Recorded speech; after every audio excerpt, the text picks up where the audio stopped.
우리 할렐루야 찬양대 솔리스트로 우리 조수원 선생님, 그리고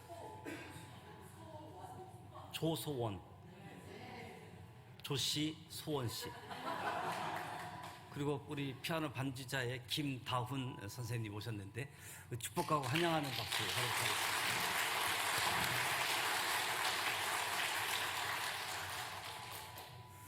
저와 여러분이 예수 그리스도를 믿습니다.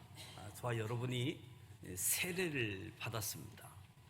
많은 사람들이 예수를 믿지만 자기가 믿는 예수 그리스도, 나의 구원자인가 확신하는 단계에서 갈등을 느끼게 되어지지요.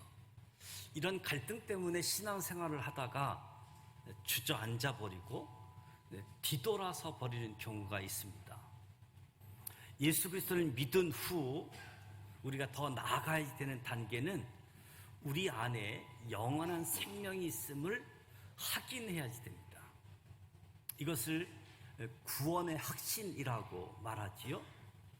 요한 1서는 이 목적을 위해서 쓰여진 책입니다. 내가 하나님의 아들의 이름을 믿는 너희에게 이것을 쓴 것은 너희로 하여금 너희에게 영생이 있음을 알게 하기 위함이다. 저와 여러분은 예수 믿은 후 내 안에 영원한 생명이 있음을 알고 확인해야지 된다는 거지요. 그렇다면 어떻게 우리 안에 예수님의 생명, 영생이 있음을 확인할 수 있을까? 1장에서는 두 가지 답을 줍니다. 첫 번째 답은 예수 그리스도가 누구인지 구체적으로 아는 데서부터 구원의 확신이 확인되어진다. 예수님이 누구입니까? 태초부터 계신 분, 말씀으로 존재하시는 분, 이 세상에 말씀으로 오신 분, 말씀 안에 생명이 있고 영생이 있고 우리가 눈으로 보고 귀로 듣고 손으로 만질 수 있는 분, 그분이 예수님이지요. 그저 막연한 하나님, 저 멀리 계신 하나님, 초월하신 하나님만이 아니라 내재하신 하나님, 내가 구체적으로 경험할 수 있는 하나님이 예수님이시다라고 말씀하는 거지요. 저와 여러분이 예수님을 통해서 증거의 삶을 살게 되어지고 증거의 삶을 통해서 사귐의 복을 받게 되어지고 사귐의 복음으로 기쁨을 누리게 되어집니다. 예수가 누구인지 알면서 구원의 확신이 확인되어진다. 구원의 확신을 확인하기 위한 두 번째 답은 죄를 바로 깨달아야 된다는 사실입니다. 죄 문제를 해결하지 않고는 구원의 확신이 없다는 거지요. 예수를 믿으면서도 우리 안에 있는 죄 문제를 해결하지 않으면 구원의 확신이 희미해지거나 구원의 확신이 없다는 거지요. 전도해야지 되는 것 알고 있습니다. 그러나 전도할 용기가 나지 않는 거지요. 사귐이 이루어지지 않습니다. 기쁨이 사라진 모습이지요. 그러면 죄는 무엇입니까? 죄는 목표를 빗나가다, 기준에 이탈한 이 죄, 이 죄가 어디서 존재하는가? 오늘 말씀해 보면 어둠 안에 존재한다. 죄는 어둠에서 잉태하고 싹이 트고 장성한다. 그래서 많은 사람들이 어둠을 좋아하지 않습니다. 죄의 결과는 절망과 죽음이지요. 죄가 있는 곳에 반드시 어둠이 있습니다. 어둠이 있는 곳에 빛과 생명이 감추어져 있는 거지요. 빛을 싫어하게 되어집니다. 왜 그런가 하면 자기의 죄가 드러나기 때문에. 객관적인 죄뿐만 아니라 내면적인 죄, 무의식적인 죄까지 전부 드러나기 때문에 빛을 싫어하게 되어집니다. 인간은 본질적으로 빛을 싫어하는 거지요. 구원의 확신을 갖기 위해서 예수 그리스도를 믿어야지 되고 제 문제를 해결하셔야지 됩니다. 제 문제를 어떻게 해결할 수 있습니까? 5절 말씀에 우리가 그에게서 듣고 너희에게 전하는 소식이 이것이니 곧 하나님은 빛이시라. 그에게는 어둠이 조금도 없으시다. 요한서신에는 하나님은 빛이다, 하나님은 사랑이시다 계속해서 반복해서 나옵니다. 하나님은 빛이다. 어떤 의미가 있고 우리에게 무엇을 가르쳐 주는 말씀입니까? 하나님은 빛이시다. 하나님 안에는 조금도 어둠이 없다는 것을 의미하는 거지요. 빛이 비추어지는 곳에는 숨겨지는 것이 없습니다. 모든 것이 다 있는 그대로 드러나게 되어지는 거지요. 빛이 있는 곳에 거룩함이 있습니다. 빛이 있는 곳에 순결이 있는 거지요. 빛이 있는 곳에 진리가 존재한다.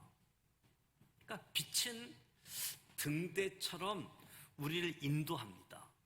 빛은 우리를 안내해 주는 역할을 합니다. 빛은 어두움, 죄를 순식간에 몰아내 버리는 거지요. 하나님이 빛이십니다. 하나님을 내 마음속에 모셨다라고 하는 것은 빛이신 하나님께서 내 안에 들어오셔서 어두워진 내 인생, 어두워진 내 육체, 어두워진 내 영혼에 빛을 비추어 주시는 것을 의미하는 거지요.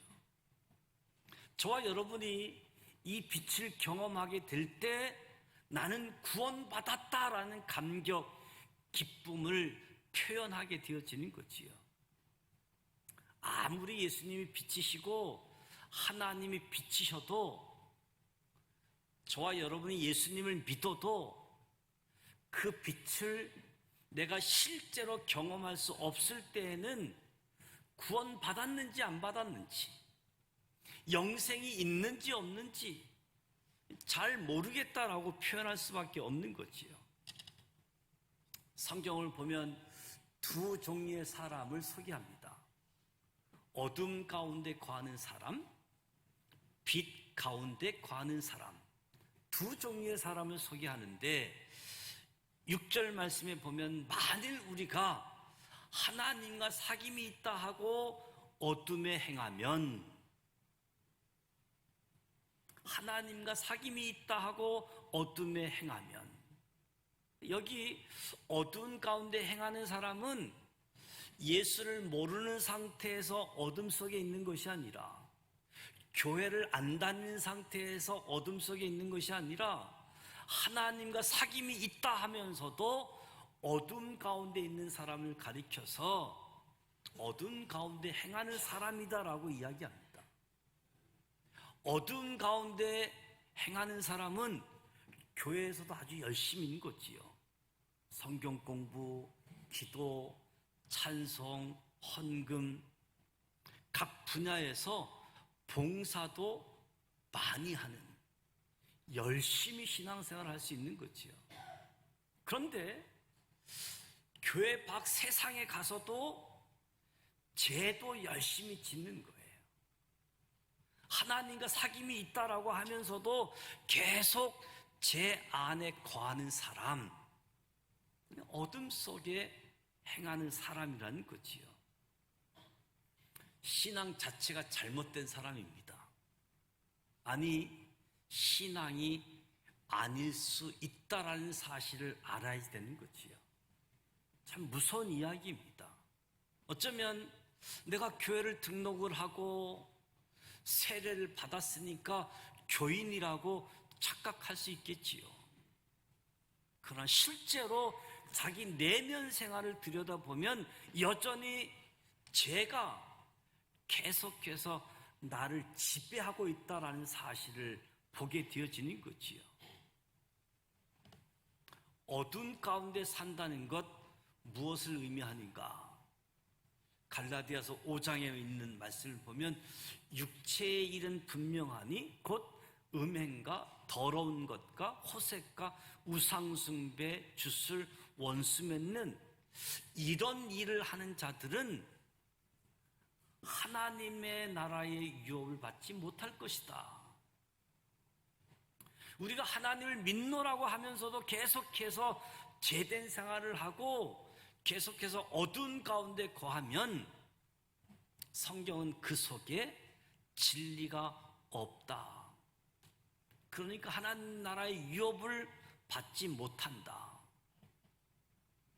어둠 가운데 사는 사람은 이율배반적인 이중적인 삶을 살아가는 거지요.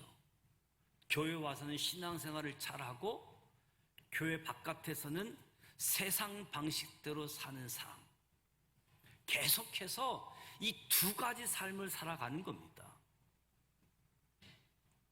두 가지 삶을 잘하는 것이 똑똑한 것처럼 생각할 수 있겠지만 성경은 거짓말하는 사람이요 진리가 없는 사람이라고 말씀하고 있습니다.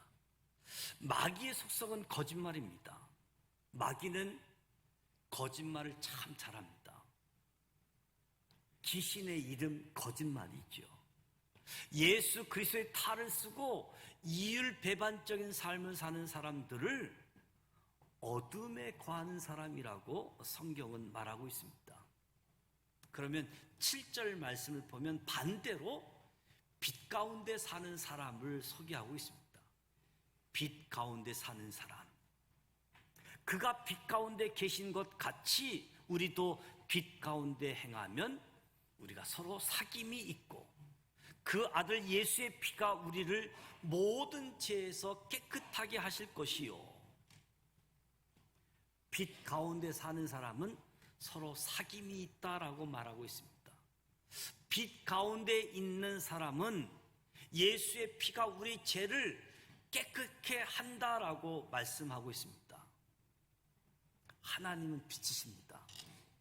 이 빛 안에 사는 사람들은 예수님과 아름다운 관계, 사귐을 갖게 되어지는 거지요.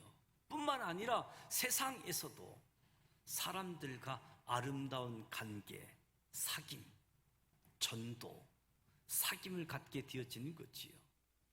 예수님과의 사귐이 진정한 사귐입니다. 이 사귐을 통해서 얻어지는 것이 기쁨이라고 성경은 이야기하지요. 우리 모두는 허물이 있는 사람입니다. 온전하지 못한 사람이지요. 그렇다면 빛에 거하는 사람은 누구입니까? 빛에 거하는 사람. 교회는 완전한 사람이 모인 것이 아니라 불완전한 사람들이 모인 것이지요. 교회는 죄인들이 모인 곳입니다. 교회는 성숙한 교인도 있지만 미성숙한 교인들이 훨씬 많습니다. 저와 여러분이 성숙해져가는 가정에 있기 때문에 서로 불편한 것들도 많이 있는 거지요. 사람들이 모여서 자기 성격 있는 그대를 다 노출시키는 것이 교회일 수 있는 거지요. 그래서 교회는 불완전한 사람들, 죄인들, 성숙해져 가는 가정에 있는 사람들이라고 할 수 있습니다. 그러니까 빛 가운데 거하는 사람은 온전한 사람이 아니라 자기의 허물과 죄를 예수의 십자가의 보혈로 씻음 받은 사람. 죄 짓는 것보다 더 나쁜 것은 회개하지 않는 것. 우리는 죄인입니다. 허물이 많은 완전하지 못한 사람들이지요. 빛 가운데 거하는 사람은 완전해진 사람이기보다 그리스도의 보혈을 믿는 사람, 그리스도의 구원을 믿는 사람입니다. 내 허물이 예수 그리스도의 십자가의 보혈의 피로 말미암아 순간순간 날마다 씻어짐으로 말미암아 주 안에서 거룩한 삶을 살아가도록 회개하는 죄인, 성경이 말하는 빛 가운데 거하는 사람인 거지요. 그러니까 참된 빛의 자녀, 참된 빛의 자녀란 회개하는 사람, 예수의 보혈을 믿는 사람, 예수의 보혈의 능력을 체험한 사람, 내 안에서 죄가 씻어지는 경험을 하는 사람, 빛의 자녀라고 할 수 있는 거지요. 죄가 씻어졌다 하더라도 죄를 또 짓고 또 짓게 되어지는 것이 인간이고 저와 여러분입니다. 계속해서 죄를 보혈의 능력으로 씻어가면서 날마다 회개하는 마음으로 예수 그리스도의 보혈로 나의 영혼을 적셔가고 예수 그리스도의 보혈로 성결한 삶을 살아가는 삶을 성경은 빛의 사람이라고 소개하고 있는 거지요. 그러니까 죄에 대한 올바른 태도를 갖는 것이 죄로부터 벗어나고 죄로부터 승리하는 비결이라고 할 수 있습니다. 죄에 대한 올바른 태도. 어떤 사람은 죄에 대해서 굉장히 잘못된 태도를 가지고 있습니다. 잘못된 태도, 원죄를 인정하지 않으려는 태도, 그리고 죄의 속성을 너무 가볍게 취급하려고 하는 태도, 죄에 대한 잘못된 태도이지요. 8절 말씀에 만일 우리가 죄가 없다고 말하면 많은 사람들은 자기는 죄인이라고 생각하지 않습니다. 죄인이라고 이야기하면 화를 내는 사람도 있습니다. 많은 사람들이 제일 싫어하는 설교가 죄에 대한 설교이지요. 사람들은 인간의 본성이 본질적으로 착한 것이라고 이야기하는 사람도 있지요. 그래서 자신이 죄를 짓는 것 환경 때문이라고, 제도 때문이라고 이야기합니다. 우리가 기억할 것은 인간의 본성이 악하기 때문에 죄를 짓는 겁니다. 성경은 내가 죄악 중에 잉태되었나이다. 사람의 마음속에 본질적인 죄가 있는 거지요. 그래서 죄인이기 때문에 죄를 짓는 겁니다. 죄를 짓기 때문에 죄인이 된 것이 아니라 죄인이기 때문에 죄를 짓는 거라는 거지요. 사람들은 죄를 안 지으면 죄인이 아니다라고 착각하게 되어집니다. 우리 사람들에게는 들킨 죄가 있고 안 들킨 죄가 있습니다.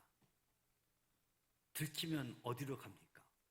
들키면 뭐 경찰서로 가야지 되고 감옥에도 가야지 되겠지요. 적어도 여기 있는 저와 여러분은 안 들킨 죄인이라고 할 수 있겠지요. 안 들키면 영웅이고 성자입니다. 그런데 들키면 하루아침에 죄인이 되어지는 거지요. 어떤 분이 이야기합니다.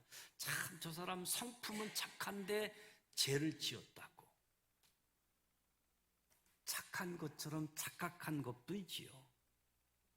껍데기, 가면을 벗겨보면 누구든지 다 죄인입니다. 욕심이 많고 시기, 분노가 있고 음란합니다. 우리는 이것을 인정하셔야 됩니다. 이것을 인정하지 않으면 구원의 확신이 없습니다. 이것을 인정하지 않으면 예수 그리스도가 필요 없게 되어지는 거지요.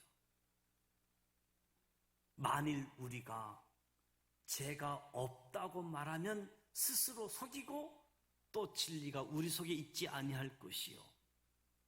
이 8절 말씀은 우리의 양심이 죄인이라고 말하는 거지요. 그런데도 죄가 없다고 한다면 우린 스스로 속이는 것이다. 죄인이 아니라고 말한다면 진리가 우리 속에 있지 않는 것이다. 속이는 것. 진리가 우리 속에 있지 아니한 것. 진리가 누구입니까? 예수 그리스도. 죄인임을 인정하지 않으면 예수 그리스도가 우리 안에 계시지 않다는 겁니다. 예수 그리스도가 우리 안에 있다라고 하면 죄인됨을 고백하게 되어진다는 거지요. 여러분은 죄인임을 고백하는 것을 두려워하지 마십시오. 죄인임을 담대하게 고백하십시오. 죄에 대한 태도를 바꾸는데 주저하지 마시기 바랍니다. 죄에 대한 관점을 바꿔야 됩니다. 죄를 지었거나 안 지었거나 본질상 내 안에는 하나님을 거역하는 마귀적인 더러운 것들이 있습니다. 나의 인간성 속에는 아주 기가 막힌 죄가 있다고 고백하십시오. 그 고백에서 구원이 시작되어지고 영생이 시작되어집니다. 고백하지 않는 사람에게는 죄 씻음이 없는 거지요. 고백하는 사람에게 성경은 우리 죄를 사하시며 모든 불의에서 우리를 깨끗게 하실 것이요, 성경이 약속하고 있습니다. 죄를 자백한다 하는 말은 죄를 인정한다는 거지요. 죄를 인정하게 되어지면 교만이 꺾이기 시작합니다. 사람이 교만한 이유는 자신의 죄를 인정하지 않기 때문에 교만한 거지요. 겉으로 아무리 겸손해도 교만은 그대로 있습니다. 교만하게 교만한 사람이 있고 겸손하게 교만한 사람이 있는 거지요. 죄를 인정하게 되어지면 자존심이 상하고 내가 무너진 것처럼 느껴집니다. 그래서 막 화가 나고 반항심도 일어나게 되어지지요. 믿음은 하나님 약속의 말씀에 기초합니다. 믿음은 말씀에 기초하는 겁니다. 하나님 약속의 기초에서 나아갈 때 믿음은 능력으로 나타나게 되어집니다. 하나님의 약속을 붙드십시오. 구원의 확신에 들어갈 수 있는 비결은 빛 대신 하나님을 영접하는 것입니다. 빛이 있는 곳에 어둠이 공존할 수가 없습니다. 제 문제를 처리하십시오. 제 문제를 인정하십시오. 신실하시고 의로우신 하나님을 의지하시기 바랍니다. 이때 구원의 감격이 시작되어질 겁니다. 구원받았다라고 하는 것은 내 죄가 씻어진 것을 경험하는 겁니다. 죄가 씻어진 경험이 없이는 구원이 없는 거지요. 성경은 허물의 사함을 얻고 그 죄가 가림을 받는 자는 복이 있도다. 너의 죄가 주홍 같을지라도 눈과 같이 희어질 것이요 진홍같이 붉을지라도 양털같이 되리라. 사랑하는 성도 여러분, 십자가에서 주님이 흘려주신 피, 이 보혈의 피에 죄로 가득한 우리의 몸을, 우리의 눈, 우리의 입, 우리의 손, 우리의 발, 우리의 몸을 보혈의 피에 씻으시길 바랍니다. 저와 여러분의 영혼을 예수 그리스도의 보혈의 피로 씻으시길 바랍니다. 예수님은 우리 모두의 죄를 이미 용서하셨습니다. 신실하신 분. 예수님에게는 생명이 있고 영생이 있습니다.